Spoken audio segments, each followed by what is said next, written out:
राम राम मित्रों, योग बना निरोग। मैं रमाशंकर द्विवेदी।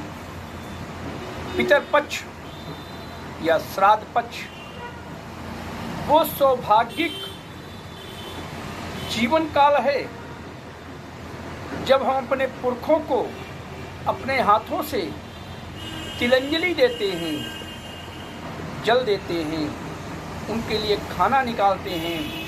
अगर सामंतवान हुए तो उनके लिए उनके साधन, उनके लिए कपड़े नए नए, उनके लिए भोग निकाल कर गाय को, कौवे को, कुत्ते को अर्पित करते हैं और कुछ ब्राह्मणों को भी दान पुण्य करते हैं। इसका महत्व है, इसके अनेक लाभ हैं।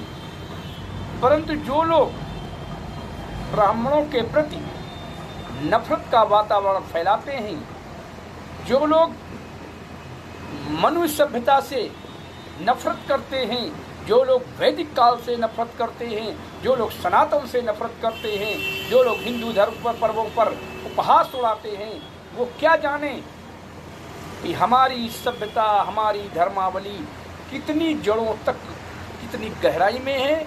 हमारे उन पुरखों ने हमें जो विरासत में दिया उसका ही हम लोग पालन करते हैं। लेकिन कुछ अपवाद भी हैं कि जियत न दिए कौरा, मरे उठाए चौरा। कुछ आज कलिकाल में, कलयुग में लोग अपने जीवित माता पिता को हरेसमेंट करते हैं, परेशान करते हैं, उनसे अनर्गल बातों पे लड़ा करते हैं। धन संपदा के लालच में या बुढ़ापे में उनके स्वास्थ्य खराब हो जाने पर उनको वृद्धा आश्रम भी भेज जाते हैं। ऐसे पुत्रों को पितर पक्ष से क्या लेना देना, या पितर पक्ष का क्या महत्व जानेंगे। जाके पैर न पड़ी बीमारी, सो का जाने पीर पराई।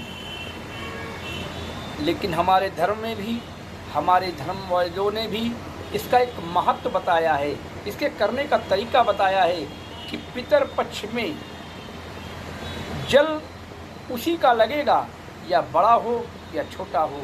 बीच के बच्चे का जल उस परमात्मा को प्राप्त नहीं होता, उनके पुरखों को प्राप्त नहीं होता, ऐसा शास्त्र कहते हैं। शास्त्रों के अनुसार अगर हम चलेंगे, शास्त्रों की बात मानेंगे, शास्त्रों का अध्ययन करेंगे और इस पितर पक्ष में अपने पुरखों के लिए जो भी दान कर सकते हैं हम करेंगे।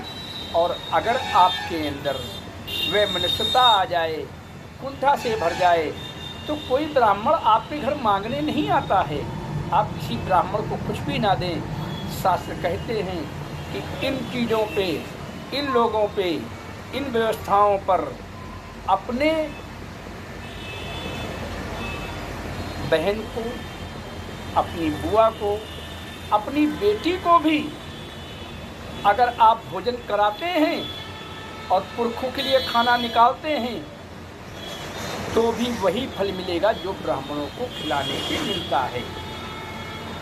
क्योंकि सर्वे सर्वा ब्राह्मणा ब्राह्मणे शब्द बिना, ब्राह्मणों के ऊपर तो भगवान का एक प्रत्यक्ष और अप्रत्यक्ष, क्योंकि अगर कोई ब्राह्मण आपके घर खाना खाने ना आए तो भी आप आरोप लगा देंगे कि फला ब्राह्मण को हमने निमंत्रण भेजा था, फला ब्राह्मण को साथ में भेज लाया था, वो नहीं आया। और अगर वो खाने भी आ जाए तो आप कहोगे भूखे हो क्या चले आते हैं। तो ऐसे लोग श्राद्ध पक्ष में अपनी आत्मा को संतुष्टि करके, आत्मा में व्यक्त करके, सिर्फ आप अपने पूर्वजों को तिलांजलि दें। जो हो सके गंगा घाट पर बैठे उनको दान करें, जो आपके श्रद्धा सुमन बने उनको दे दें। परमात्मा वही फल देगा, वही होगा जो आप किसी को देंगे, वही आपको प्राप्त होगा। आप स्वयं गड्ढा खोदेंगे तो उस गड्ढे में खुद गिरेंगे। श्राद्ध पक्ष में बताता है कि हमारे पुरखे, हमारे पूर्वजों ने, वो इसके भागीदार हैं। आप उनके ऋण हैं, आपको ऋण चुकाना ही होगा। इसलिए सभी मित्रों को श्राद्ध पक्ष या पितर पक्ष की हार्दिक शुभकामनाएं और बधाई। ये हमारा एक गौरवमयी पर्व है, ये हमारा एक दायित्व है परिवार के प्रति कि हम अपने पुरखों को एक लोटा जल